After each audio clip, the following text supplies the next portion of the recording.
Hello সবাইকে, কেমন আছেন সবাই? শুক্রবারে সারাটা দিন কি করলাম এবং কিভাবে সারাটা দিনের সময় পার করলাম তার পুরো বিস্তারিত থাকছে আজকের ভিডিওতে। সকালবেলায় মাকসুদ সাহেব রান্নাঘরের দায়িত্ব বুঝে নিতে চাচ্ছিল। সে নাকি আজকের সারা দিনের রান্নাবান্নাগুলো করবে। আসলে তো তা না, চুলার উপরে ছিল তার মাছের পাত্র, সেখান থেকে তাকে মাছ দিতে হবে, এটাই সে বুঝিয়ে দিচ্ছিল। সকাল সকাল সমস্ত কাজকর্ম খাওয়া দাওয়া শেষ করে আমরা বের হয়ে গেলাম রাস্তায়। আজকে আমি সারাটা দিন শ্বশুর বাড়িতে সময় কাটাবো। আপনারা তো শ্বশুর বাড়ি মানে বরিশালের বাড়িটা আপনারা দেখেছেন, কিন্তু ঢাকা শহরে সবাই থাকে। আমার শ্বশুর, ভাসুর, দেবর, যা সবাই মিলে যে বাসাটা থাকে সেইখানে আমরা যাচ্ছি। কয়েক বছর আগেও সবাই মিরপুরেই থাকতো, যেহেতু কর্মব্যস্ততা এবং কর্মসূত্রে চাকরির জায়গা পাল্টায়, সেই কারণে বিভিন্ন জায়গায় ঘুরে ঘুরে বাসা চেঞ্জ করতে হয়। রাস্তার মাঝখানে আমাদের দুজনারই মনে হলো একটু দাঁড়িয়ে যাই, তাই সংসদ ভবনের সামনে দুজনে নেমেই একটুখানি ভিডিও করে নিলাম। 14-15 বছর আগে আমরা এখানে এসে চটপটি ফুচকা খেতাম, যদিও এখন আর রাস্তাঘাটে চটপটি ফুচকা খাওয়া হয় না। খাওয়া দাওয়ার ব্যাপারে আমি আবার চরম কনসাস, যেই কারণে সবাই আমাকে নিয়ে কোথাও যেতেও চায় না। সকালবেলার রোদটা খুব ভালো লাগছিল, যেই কারণে আমরা একটু হাঁটাহাঁটি করছিলাম।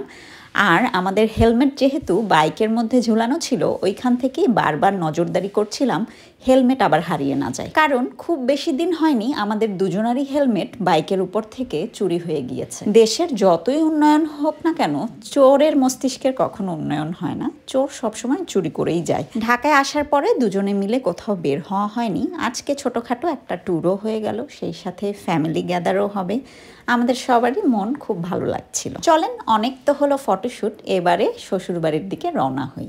শ্বশুরবাড়ির সিঁড়িতে ওঠার সঙ্গে সঙ্গেই আমার এক ফ্রেন্ড কোত্থেকে চলে আসলো, যার সাথে জীবনেও আমার কোনোদিন পরিচয় ঘটেনি। তাতে কি, আমি তো বিড়াল কুকুরের আম্মা, যে কোনো জায়গায় আমাকে দেখলেই বিড়াল কুকুররা কোত্থেকে জানি ছুটে চলে আসে চুম্বকীয় আকর্ষণের মাধ্যমে। এবার চলেন আমাদের বাসার সবচাইতে ছোট সদস্যটির সঙ্গে পরিচয় করিয়ে দিই।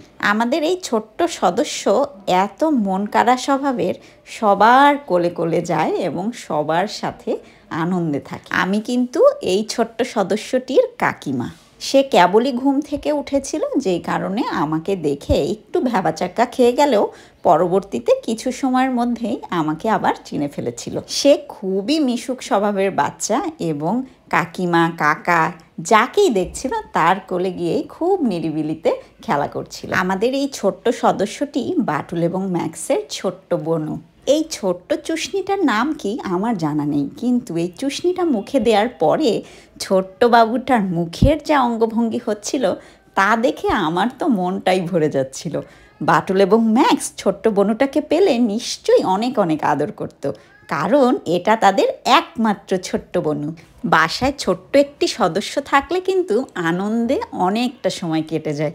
আমাদেরও সময় যে কোন দিক দিয়ে চলে গেল আমরা কিন্তু টেরও পাইনি। বাবুটার সঙ্গে দুষ্টামি করতে করতেই লাঞ্চের টাইম হয়ে গেল। এবারে লাঞ্চে আমার যা কি তৈরি করেছে দেখেন। এটা ছিল চিকেন বিরিয়ানি, সেই সঙ্গে একটা কাবাব ছিল। ওনাদের বাসায় আবার ঠিক মতো গ্যাস থাকে না, তাই বহু কষ্টে উনি রান্নাবান্না সেরেছিলেন। বিরিয়ানি আর কাবাবের সঙ্গে ছিল সালাদ এবং আমরা সবাই মিলে খাবারগুলো সার্ভ করে দিচ্ছিলাম। যেহেতু বাসায় অনেকগুলো মানুষ, ডাইনিং টেবিলে তো হবে না, তাই আমরা মেঝেতেই খুব সুন্দর করে খাওয়ার ব্যবস্থা করে ফেললাম। আমরা এতটাই ক্ষুধার্ত ছিলাম আর খাবারটাও এতই সুস্বাদু ছিল যে খাওয়ার কোনো ভিডিওই করা হয়নি। খাওয়া দাওয়ার পরে কিছু সময় রেস্ট নিয়ে আমরা বাবুটাকে ঘুম থেকে তুলে আবারও শুরু করলাম তার সাথে দুষ্টুমি। ছোট্ট বাবুটা তার কাকাইয়ের সঙ্গে অনেক খেলাধুলা করছিল এবং কাকাইকে একটু পরে পরে আদর করে দিচ্ছিল। আর আমরা এখানে ফ্যামিলির সবাই মিলে গল্প আড্ডায় সময়টা অনেক ভালো কাটিয়েছি। বেশ অনেক দিন পরে একত্রিত হওয়ার আনন্দই এটা। এবারে আমাদের যাওয়ার সময় ঘনিয়ে এসেছে, তাই বাবুটাকে আবারও কোলে নিয়ে তার কাকাই আদর করছিল এবং টাটা দিচ্ছিল। চলেন এবারে বাড়ি ফিরে যাই, সন্ধ্যা হয়ে গেছে, কুয়াশাও পড়েছে। এবারে বাড়ি ফেরার পালা। বাসার কাছে এসে এই সুন্দর হাওয়াই মিঠাই দেখে মনে হলো বাটুল এবং ম্যাক্সের জন্য একটা হাওয়াই মিঠাই নিয়ে যাই, দেখব কি করে। ছোট বাচ্চাদের প্রিয় কাজটি আমিও কিন্তু অনেক মনোযোগের সাথেই দেখছিলাম, দেখে কিন্তু আমারও অনেক ভালো লাগছিল। এই তো চিনির গোলা থেকে কি সুন্দর হাওয়াই মিঠাই তৈরি হয়ে গেল এবং উনি এখন পলিথিনে ভরে আমার হাতে দিয়ে দিলেন। এটা শৈশবের এমন একটা আবেগ যা আমরা বড় হয়েও ছুঁয়ে দেখতে চাই। হাওয়াই মিঠাই কেনা শেষ, এবার চলে গেলাম গাজর কিনতে। অনেকগুলো গাজর কেনার প্ল্যান আছে এবারে, যেন সারা বছর ছেলেদের কোনো কষ্ট না। সব কেনাকাটা শেষ করে বাসায় ফিরে ছেলেদেরকে হাওয়াই মিঠাইটা দেখালাম। ম্যাক্স তো দাদাকে দেখতেই দিবে না, ও নিজেই শুধু দেখবে। এরপরে আমরা রাতের খাওয়া দাওয়া শেষ করে সবাই সুখে নিদ্রা যাপন করতে চলে গেলাম। আমাদের আজকের এই ভিডিওটি কেমন লেগেছে দয়া করে কমেন্ট করে জানাবেন। অনেক বেশি ভালো লাগলে শেয়ার করে আমাদের সঙ্গে থাকার অনুরোধ রইল। ভালো থাকবেন সবাই, সবাইকে অনেক অনেক ধন্যবাদ। বাই।